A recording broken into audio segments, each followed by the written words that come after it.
Hello guys! Hello Sagittarius! Welcome dito sa aking channel Sagittarius. Alamin natin kung anong messages, vibration, gabay, energy, kapalaran para sa lahat ng Sagittarius friends natin na nanonood. General reading, kung bago ka, please like, share, and subscribe guys. Press the notification bell button. Pasensya na sa paulit-ulit kong sinasabi. Okay, Sagittarius. Last 2 weeks ng January 2024. Sagittarius, I hope na makuha mo yung energy.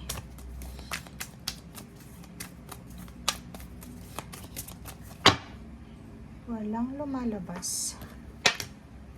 Okay. Sagittarius, mayroon kang new beginnings, shine from within, and inspiration. Alam nyo, Sagittarius, panoorin mo yung Aries tsaka Leo. Pareho lang yung mga messages nyo, isa lang yung sign nyo, pero imposible itong barahang to. Lahat pare-pareho yung messages. Okay, inspiration. Same din sa Leo ay sinasabi ng baraha sa'yo dito na may magsisimula. May new beginnings eh.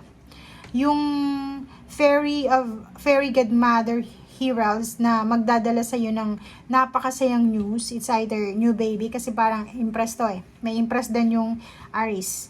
Sinasabi na posibleng may mga good news tungkol sa bagong baby, bagong ideas, or kung ano man to, bagong trabaho, bagong negosyo, bagong pagkakakitaan.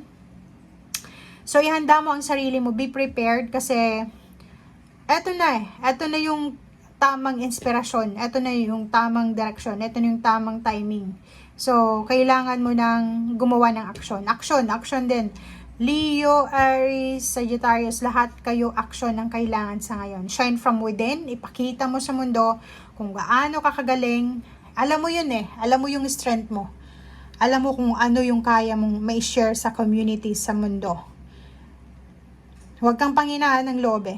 Diba? Kasi etong new beginnings na to, etong magsisimula sa buhay mo, kung ito ay gagawin mo talaga, ituloy-tuloy mo siya yung magdadala sa'yo ng abundance and prosperity.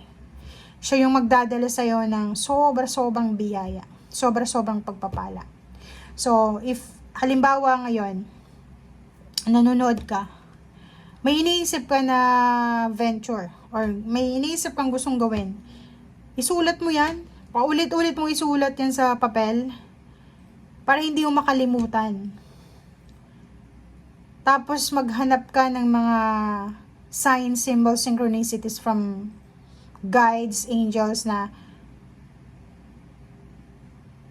mabigyan ka ng pagkakataon na matry lang ito. Etong inspiration, etong new ideas, etong mga pagbabagong nakikita mo or pakiramdam mo makakarating na sa buhay mo. Diba? Yung parang ang tagal-tagal nating hinihintay. Okay? So, sinasabi ng barahay dyan sa'yo na hindi mo dapat pagdudahan yung kakayahan mo eh. Sobrang galing mo, sobrang sipag mo rin, Sagittarius. Sa lahat ng zodiac signs, ang Sagittarius tsaka Scorpio, sila yung pinakamasipag. Yung Cancer, masipag din. Na hahanapin talaga nila kung saan sila aasenso. Wala silang pakialam kung ilang taon yung aabutin. Basta hahanapin nila kung saan sila aasenso.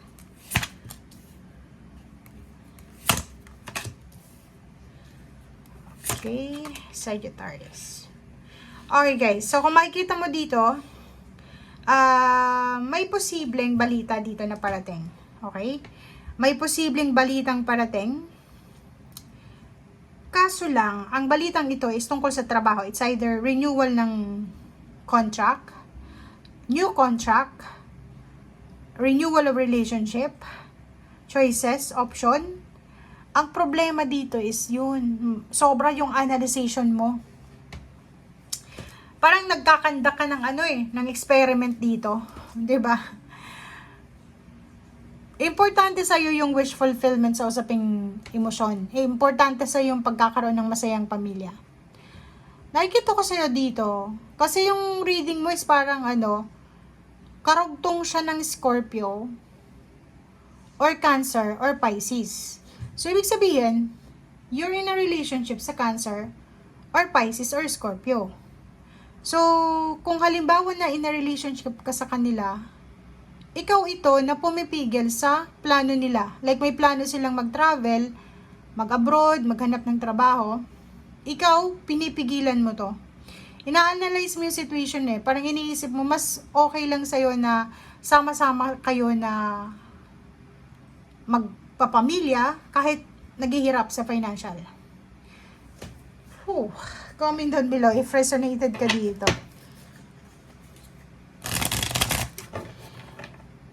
Ang kailangan mo sa ngayon is mag-focus ka. Hindi yung over-analyzing yung gagawin natin. Kasi pag nag-over-analyze tayo, stress yung makukuha mo dyan eh. 'Di ba? Sabi nga sa kasabihan, wala tayong nakukuha sa sobra-sobrang pag-analyze ng situation. Stress lang, puyat, pagod. Maiiyak ka lang sa sobrang disappointments. Mag-focus ka. Focus ka sa kung ano yung mga weakness mo, strength mo. Kailangan mong i-improve yung weakness mo. Kailangan mo din na panatilihin yung strength mo. Parang ganon. So, sa usaping emotional fulfillment and wishes, dreams ng relationship, sinasabi ng Baraseo dito na, simple lang naman yung gusto mo eh. Wala ka namang mahirap na dreams sa usaping relationship. Oh, 'di ba? So, kailangan mong maging cautious. Mag-iingat ka dahil posibleng if you're in a relationship sa water sign, pwedeng makipaghiwalay sila sa'yo. So, yun lang ang kailangan mong pag-isipan. Ay, kikita mo dito yung baraha. Kung ikaw daw ay magkakaroon ng tamang or sapat na lakas ng loob, makaalis ka sa situation ng pinagdadaanan mo sa ngayon, and i-welcome mo tong new beginnings, makaka-recover ka sa kung ano man ang nawala sa'yo. If ever nawalan ka ng trabaho, nawalan ka ng negosyo, nawalan ka ng kung ano man ang nawala sa'yo, parang babalik yan sa'yo ng universe. Okay? So, nakikita natin dito na may plano ka tungkol sa pamilya mo, pero ang gusto mo magkakasama kayo. Paki-comment sa comment section dito, Sagittarius. Kasi may Sagittarius dito na mas gusto niya na sama-sama ang buong pamilya. Okay? So, comment down below. Nakikita ko sir dito, sa usaping pera, hindi naman sobrang laking halagang pera ang kailangan mo eh. Ang gusto mo lang is yung may makain kayo 3 times a day. Ang gusto mo lang is yung walang sakit yung pamilya. Masaya kayong pamilya. Pero, sinasabi ng Baraseo dito, sa totoong buhay, sa realidad, okay lang ang ganon, yung masayang pamilya. Pero, kung may anak ka na, and kailangan mo ng tahimik talagang buhay, kailangan mong magtrabaho. Kailangan mong hanapin kung saan ka nababagay. Kasi kung makikita mo dito sa 6 of Air, yung lugar kung nasaan ka ngayon, hindi yan yung tamang lugar para sa'yo. Hindi yan yung lugar na naka-destiny sa'yo. Hindi yan yung lugar na magbibigay ng improvement sa buhay mo. Nasa comfort zone ka pa lang, guys. Okay? May pagkakataon ka pa para makaalis sa comfort zone mo. Oh, tingnan mo. Sabi ko sa'yo eh. Hindi ko yan kinuha. Binalasa ko rin.